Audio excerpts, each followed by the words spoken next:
Assalamualaikum warahmatullahi wabarakatuh. Saudara, selamat datang di pembelajaran Mr. Lam.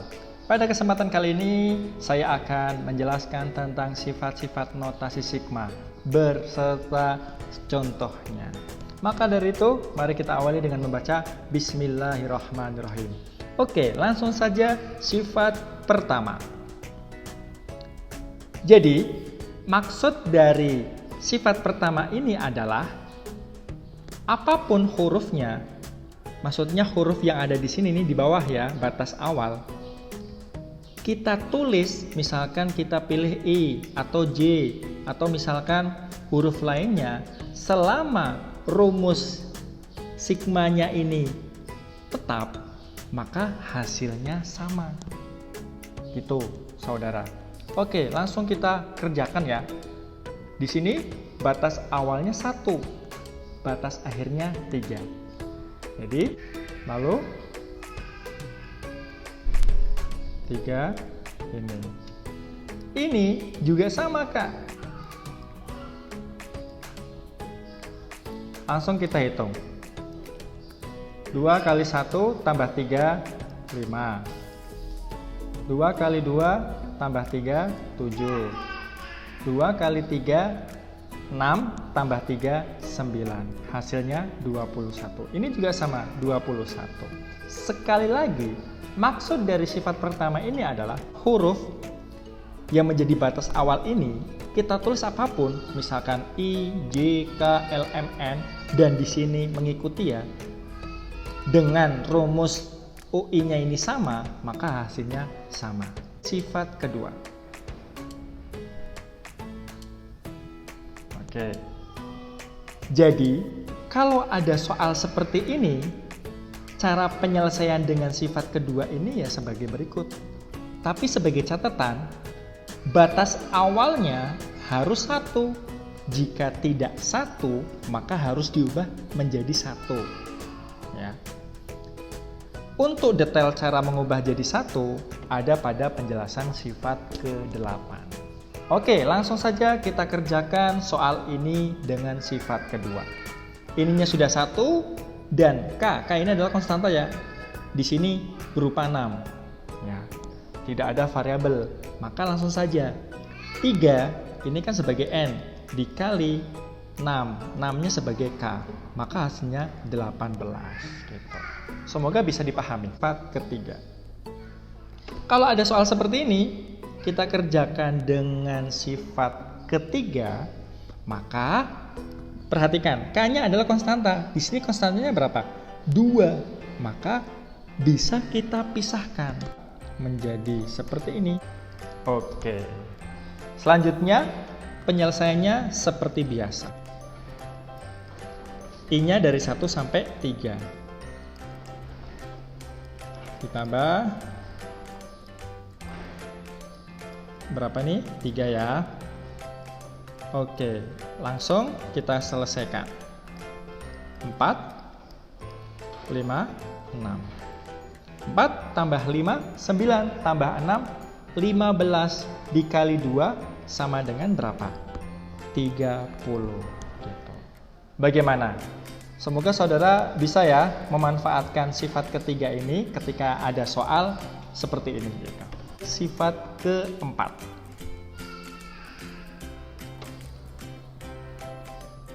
Jadi, di sini ada soal seperti ini, Kak. Kita akan menggunakan sifat keempat.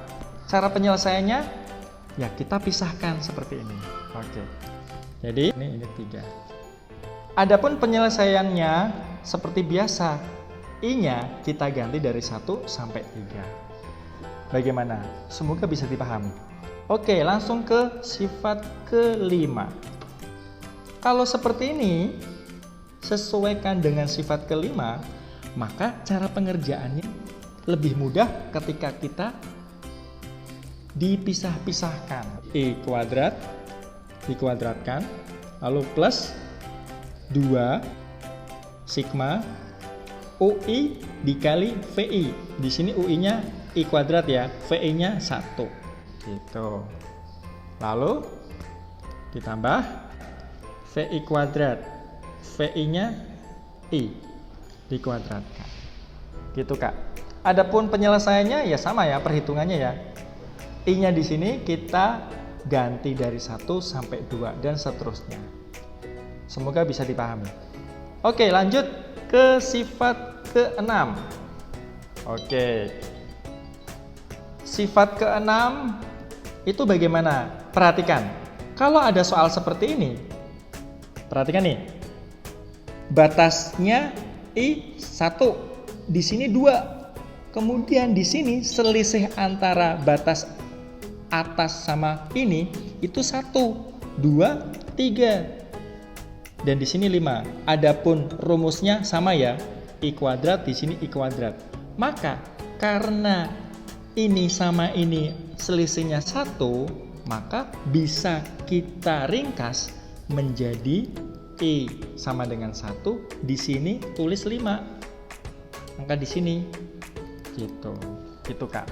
Adapun penyelesaiannya ya sama, I-nya kita ganti dari 1 sampai 5 dan seterusnya. Oke, contoh lainnya. Misalkan di sini ininya 3, lalu di sininya ada rumus seperti ini. Di sininya 4, di sininya 6. I-nya sama. Kalau seperti ini bagaimana cara pengerjaannya? Ingat, di sini selisihnya 1 nih. Ya kan? 3, 4. Ininya sama, maka bisa kita sederhanakan menjadi I sama dengan 1, di sininya 6, 2I gitu.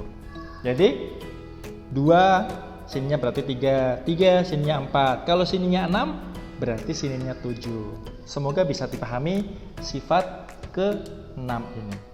Kita lanjutkan sifat ke-7. Bagaimana kita mengubah batas awalnya ini sesuaikan dengan angka yang kita inginkan. Misalkan saya ingin mengubah satunya ini menjadi 5. Berarti bagaimana? Ya berarti 1 ditambah 4. Maka menjadi I 1 ditambah 4. Karena batas awalnya ditambah 4, maka batas akhirnya juga ditambah 4. Dan di sini ada variabel. Sesuaikan dengan sifat yang ada di sini nih. Kalau di sininya tambah, ini kan tambah, maka I-nya dikurangi. Kalau dikurangi, maka I-nya ditambah. Jadi I-nya yang dikurangi 4. Ingat ya, I-nya yang dikurangi, bukan keseluruhannya yang dikurangi, bukan.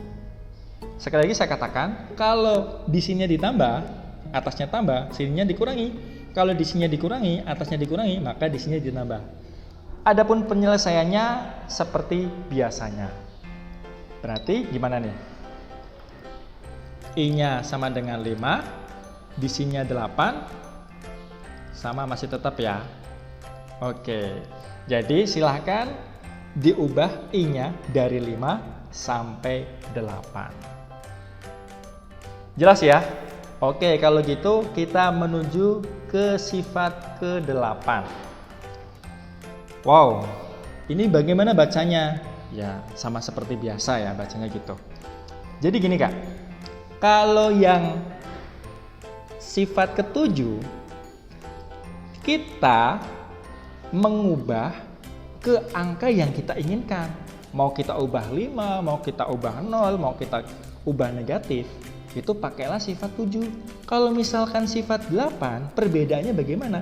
Di sini batas awalnya harus 1 gitu.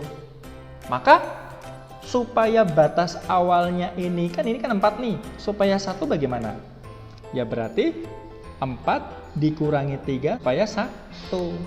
Karena dikurangi 3, maka di atasnya juga harus dikurangi 3, sama dengan 3.